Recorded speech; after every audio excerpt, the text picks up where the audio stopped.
김태희가 밥 깔고 전지현이 소를 몬다는 말이 있는 나라? 어딘지 다들 아시겠죠? 바로 우즈베키스탄입니다. 그런데 이 말에 가려져 많은 사람들이 우즈베키스탄이 세계적인 천연가스 매장국이자 산유국이라는 사실을 모르고 있는데요. 그런 이 우즈베키스탄이 최근 한류에 푹 빠져 자국의 여자들보다 한국의 여자들이 더 예쁘다고 하고 우즈베키스탄 여자들 또한 한국 남자를 만나고 싶어 안달나 있다고 합니다. 이게 대체 무슨 일인 걸까요? 자세히 한번 알아보시죠. 최근 한류가 전 세계를 강타하면서 전 세계가 한국에 열광하고 있습니다.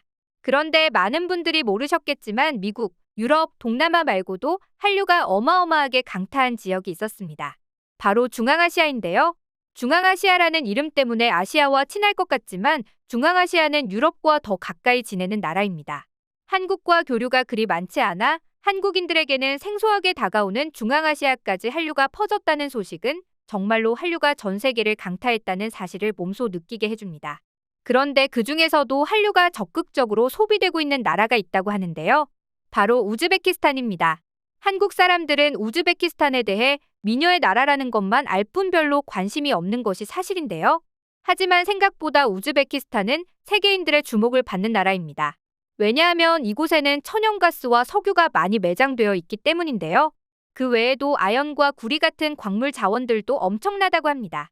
하지만 이런 자원에도 불구하고 우즈베키스탄은 이렇다 할 경제 성장을 하지 못했는데요. 그동안 독재와 부정부패로 인해 정부가 돈이 되는 것들을 다 독점했기 때문에 빈부격차가 어마어마했기 때문입니다. 물론 지금은 정부가 바뀌어 고도로 경제 성장을 이뤄내고 있는 나라 중 하나입니다. 그래서 수많은 나라들이 우즈베키스탄과 협력하려 눈독을 들이고 있는데요. 하지만 한국은 한류를 통해 이걸 쉽게 해내고 있습니다. 현재 우즈베키스탄에서는 한국의 차들이 판매 1위를 올리고 있고 한국어를 배우면 내 자식의 미래가 달라질 것이라 외치며 한국을 좋아하고 있죠. 실제로 우즈베키스탄에서 택시를 이용하면 중국인인지 일본인인지 물어보기도 전에 한국인이냐고 물어본 뒤 맞다고 하면 자신이 본 한국 드라마에 대한 열변을 들을 수 있다고 합니다. 한국인들은 보통 외국인들에게 Do you know 김치? Do you know 강남스타일? 이런 질문들을 던지곤 했는데 우즈베키스탄에 가면 오히려 한국인들을 보고 사랑의 불시착을 받느냐, 오징어 게임이 너무 재미있다 등등 질문을 끊임없이 쏟아내는 경우가 많았다고 합니다. 실제로 우즈베키스탄에는 저녁에 TV를 틀면 저녁 5시부터 10시까지 우즈베거로 더빙된 한국 드라마가 공중파에서 방송되는 광경이 펼쳐진다는데요. 심지어 한국에서는 별로 유명하지 않아 보지 못했던 드라마를 여기서 보기도 한다고 합니다. 그렇다 보니 한국에 대한 이미지가 좋아져서 우즈베키스탄 현지인들은 한국인들을 보면 사진을 같이 찍자고 요청해 마치 연예인이 된 듯한 기분을 느낄 수 있다고 합니다. 게다가 한국어에 대한 열기도 엄청나다는데요. 수도인 타슈켄트에 있는 한국어 교육원 강좌는 매번 학생들이 꽉 차 대기자 명단에만 100명 이상의 학생들이 있다고 합니다. 게다가 한국 의술에 대한 신뢰도 높아 몇 없는 한의원에서 치료를 받기 위해서 몇 달 전부터 예약을 걸어둔다고 하죠. 그럼 우즈베키스탄 사람들을 매료시킨 한국 드라마의 인기 요인은 무엇이었을까요? 여러 가지 이유가 있겠지만 일단 한국 드라마는 소재가 굉장히 다양합니다. 생활 속에서 쉽게 접할 수 있는 평범한 가족 이야기부터 남녀 간의 로맨스, 성공담과 같은 내용들이 주를 이뤄 우즈베키스탄 국민들이 가족과 함께 시청하기에 부담스럽지 않다는 것입니다. 우즈베키스탄은 현재 가족의 형태가 대가족이 대부분인데요. 여러분들도 아실 겁니다. 저녁 시간에 TV 시청은 가족 모두가 만족스러워야 하는데 이때 부담 없이 볼 수 있는 것이 바로 전 연령대, 전 성별에서 골고루 사랑을 받는 한국 드라마라는 것이죠. 이런 이유 때문인지 과거에 수출됐던 주몽, 별은 내 가슴에와 같은 드라마들이 아직까지도 인기를 얻고 있다는데요. 실제로 우즈베키스탄의 아이들이 긴 장난감 칼이나 나무를 들고 나는 주몽이다, 나는 장보고다라고 놀고 있는 모습을 보며 충격을 받았다는 네티즌도 있었습니다. 특히나 우즈베키스탄은 주몽에 열광하는 이유가 있었는데요. 우즈베키스탄에서 가장 유명한 영웅은 바로 알포무시입니다. 그리고 이 알포무시의 태어난 직후부터 영웅이 되기까지의 과정이 주몽과 놀랍도록 닮아있다는데요.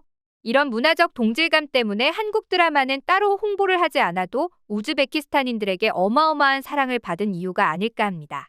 게다가 한국 드라마에 비춰지는 한국 젊은이들의 쿨하고 멋진 모습, 풍족한 모습을 보며 빈부격차와 가난에서 슬슬 벗어나기 시작한 우즈베키스탄은 한국을 롤모델로 삼기 시작했다는 건데요. 사실 한국도 70년대까지만 하더라도 도움 없이는 못 사는 나라였습니다. 일제강점기와 6.25를 거치면서 나라는 폐허가 되었고, 이런 한국을 보면서 수많은 전문가들은 절대 못 일어날 것이라고 호언장담을 했는데요. 한국은 그걸 보란듯이 이겨내며 지금은 선진국 반열에 올라와 있죠. 그렇다 보니 우즈베키스탄인들의 눈에는 한국이 롤모델, 희망으로 여겨지는 것입니다. 그리고 한국을 좋아하는 이유는 또 있습니다. 현재 우즈베키스탄에는 130개가 넘는 민족이 살고 있는데요.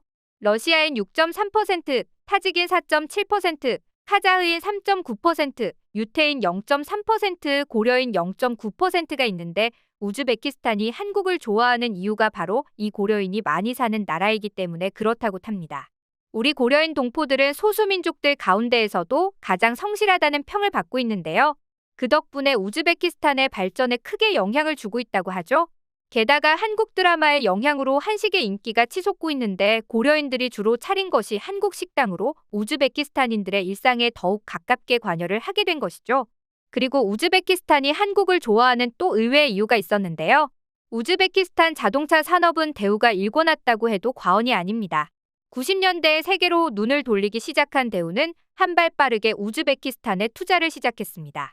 이때 우즈베키스탄은 막 독립해 엄청난 교통난의 시름을 앓고 있었는데요. 구소련제의 라다라는 자동차가 있긴 했지만 폭발적으로 늘어나는 교통 수요를 감당하기에는 역부족이었죠. 이런 이유로 대우는 90년대에 우즈대우 자동차 회사를 세웠는데요. 공장을 설립하고 난 후로부터는 대우차는 우즈베키스탄 판매율 1위를 놓치지 않으며 지금까지도 엄청나게 팔고 있다고 합니다. 실제로 현재 우즈베키스탄의 도로를 뒤덮은 건 바로 이 우즈대우라는데요. 흥미로운 건 이 우즈대우는 우즈베키스탄뿐만 아니라 중앙아시아 전역에서 쉽게 볼 수 있다고 합니다. 그럼 대체 어떤 차량이 인기가 있을까요? 다마스 같은 경우에는 한국에서는 차량 노후화로 인한 여러 문제로 단종이 되었는데요. 우즈베키스탄에서는 한국에서의 상황이 무색하게도 여전히 활발하게 판매되고 있다고 합니다. 게다가 마티즈 같은 경우에도 우즈베키스탄 주부들의 드림카로 오랜 기간 동안 사랑받았는데요. 경차치고는 넓은 뒷좌석이 사설 택시로서도 훌륭했는지 길거리 어디서나 쉽게 마티즈 택시를 볼 수 있다고 합니다. 만약 추억의 차들을 보고 싶다면 우즈베키스탄으로 가면 되겠네요. 그래서일까요?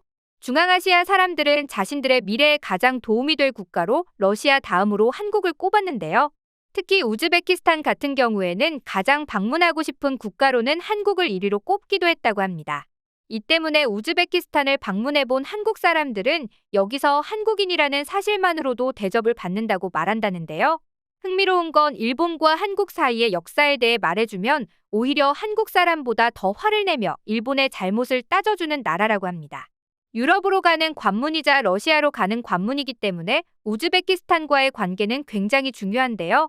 앞으로도 계속 우즈베키스탄과 활발한 교류가 이어지길 바라며 오늘의 영상 마치겠습니다.